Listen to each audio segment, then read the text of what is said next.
ang nagmadaugon sa 2024 Enter School Christmas Choral Competition. Ania ang kumpletong detalye. Hingpit ang kompetisyon sa 2024 Enter School Christmas Choral Competition sa Oroqueta City.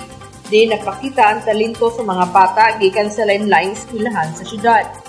Ang kategorya sa elementary, napulo ka mga eskwelahan ang naapil, mapampubliko man o pribadong eskwelahan sa Dakbayan. Diin ang Calayaron Central School ang unang entry, dayon misunod ang Tabuk Integrated School, isip ikaduhang entry, sunod ang Anchor of Hope Baptist Christian School Incorporated, ang ikatulo, samtang ang ikaupat, mao ang Oroqueta City Central Elementary School kung OCSES. Dayon ikalima, ang Mubud Integrated School, mao ang Oroqueta Adventist Education Center Incorporated. Ikapito ang Pine Central Elementary School ug ang ikawalo mao ang Buena Vista Elementary School. Ikasiyam ang Villaflor Elementary School ug ang ikapulo ang pinakalas mao ang Rizal Elementary School.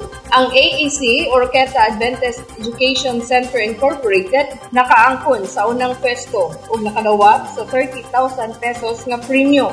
Ang OCSES kon Oroqueta City Central Elementary School ana sa ikaduhang pwesto ug nakadawat sa 25,000 pesos, samtang ang Pine Central Elementary School nakaangkon sa ikatulong pwesto ug nakadawat og 20,000 pesos, samtang nakadawat og 15,000 pesos isip consolation prize ang wala midaog sa naisutang competition.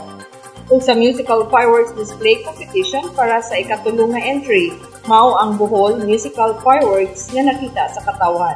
Ang kompetisyon nagpakita sa talento ug dedikasyon sa mga bata sa Oroqueta City sa pag-awit o pagpasundayag sa ilang mga kahanas sa pag-awit sa Pasko.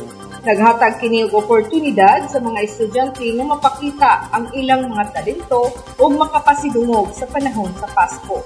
Atangan pa ang uban pang mga kompetisyon sa mga sunod ni higayon matag adlaw nga Biyernes ug Sabado sa may alas 6 sa sayong gabi dito sa Oroqueta City Plaza.